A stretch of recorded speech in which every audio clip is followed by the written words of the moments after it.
मुख्यमंत्र्यांनी एकदा माझ्याशी याच्यावर चर्चा केली होती आणि मुख्यमंत्र्यांनीच हा प्रस्ताव पुढे पाठवलाय की त्यांना तिथेच जिथे जागा आहे तिथेच त्यांना घरं बांधून द्यावी.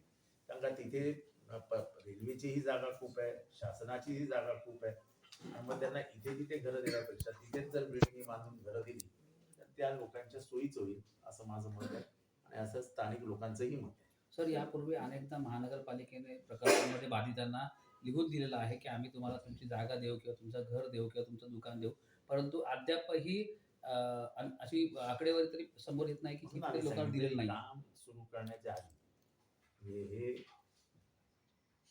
झोपड्या तोडण्याच्या सुरुवात करण्याच्या आधी या सगळ्या अग्रीमेंट झाल्याशिवाय आम्ही झोपड्या तोडू देणार नाही. असं काय वाटतं, एका ठिकाणी पाहिलं तर महानगरपालिकेच्या मतदार यादीमध्ये मोठा घोळ आहे, मतदारांची कुठेतरी पळवापळवी केली जाते आणि त्यातच आता हा घाट घातला जातो असं वाटतंय का एकंदरीत साधारणतः? मतदारांची पळवापळवी म्हणजे पळवापळवी नाही, अख्ख्या महाराष्ट्रात उमेदवारांची पळवापळवी चालू आहे.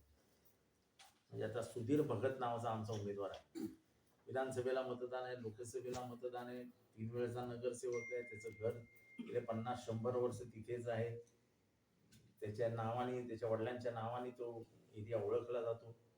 असं असताना त्याचं मतदार यादीतनं नावच गायब झालं कारण का तो उमेदवार आहे.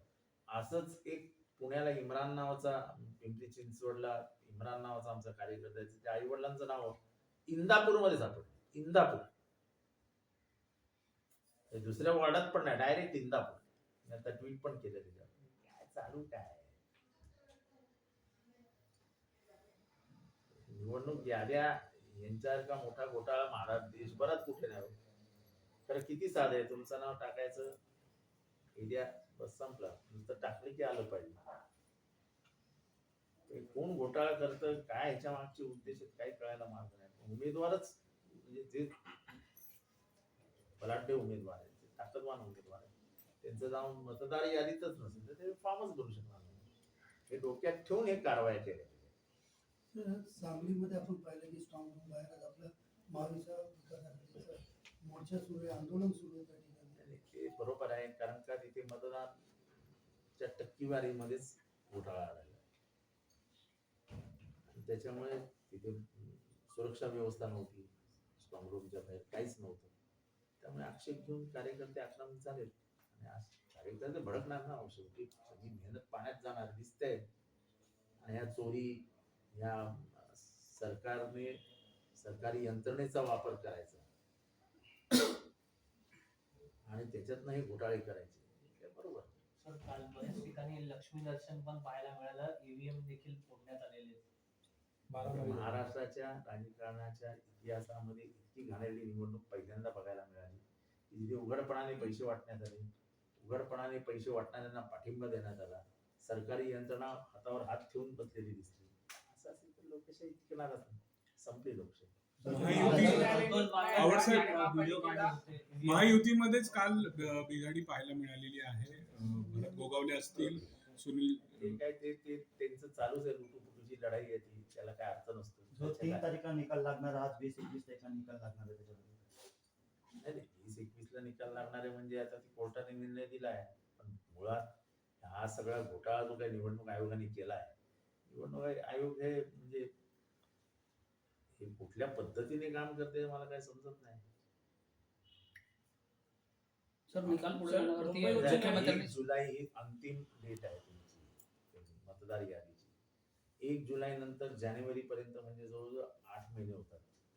जुलै, ऑगस्ट, सप्टेंबर, ऑक्टोबर, नोव्हेंबर, डिसेंबर, जानेवारी, 7 महिन्यांनी मतदान होणार आहे.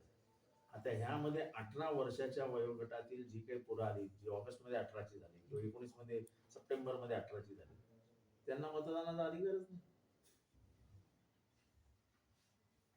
18 वर्ष वय झालं की त्याला मतदानाचा अधिकार मिळाला पाहिजे, हा त्याचा संविधानिक अधिकार आहे. ही कुठली पद्धत आहे? जुलैला आम्ही मतदार याद्या बंद करून टाकल्या. पण मग ते काही हजार काही माणसं असतील ना, जी 18 वर्षाची झाली, जुलैमध्ये होतील, जुलै 25 ला झाली, ऑगस्ट 25 ला झाली, ऑक्टोबर 25 ला झाली, सप्टेंबर 25 ला, डिसेंबर 25 ला झाली, जानेवारी 25 ला होती.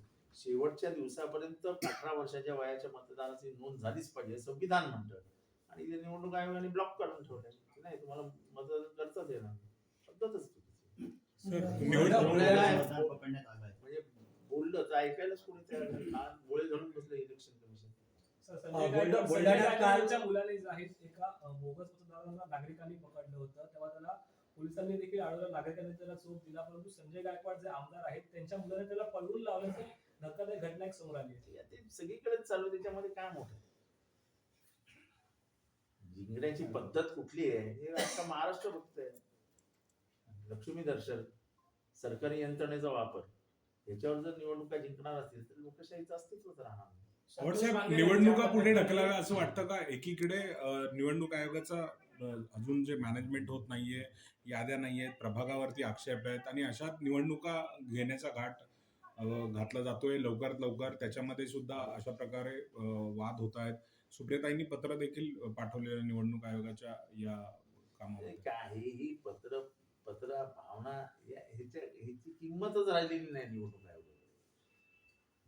निवडणूक आयोग हे कठपुतलीसारखं वागतंय. त्यांना जे करायचं तेच करतायत.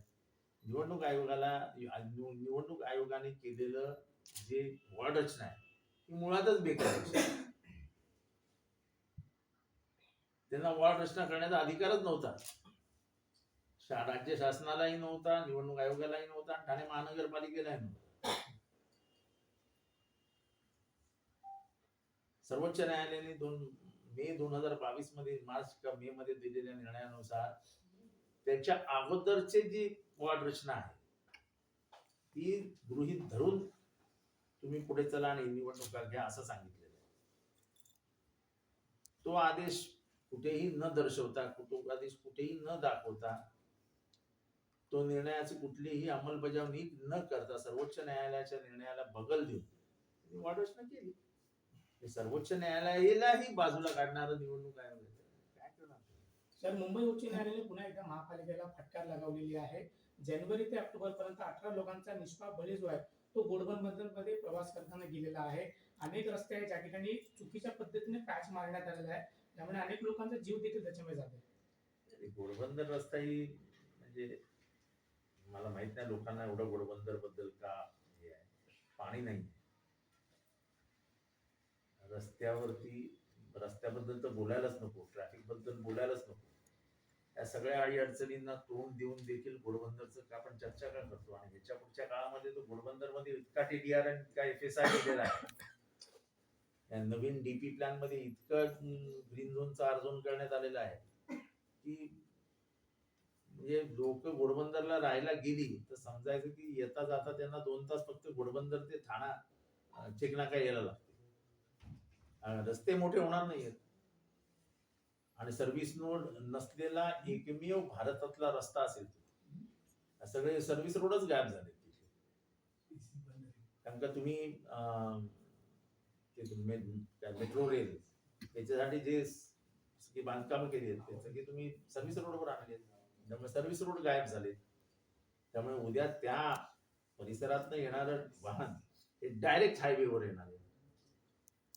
त्यामुळे मृत्यूचं प्रमाण आज 18 दिसते, पुढे 180 दिसेल तुम्हाला. प्रदूषणामध्ये देखील वाढ झालेली आहे. त्यामुळे प्रदूषण ठाणे महानगरपालिकेला यंत्रणा नाही प्रदूषण रोखण्याकरिता. कशी काय यंत्रणा असेल? ठाणे महानगरपालिकेकडे कचरा उचलायला यंत्रणा नाही, कचरा टाकायला यंत्रणा नाही, तर प्रदूषण कुठून रोखणार?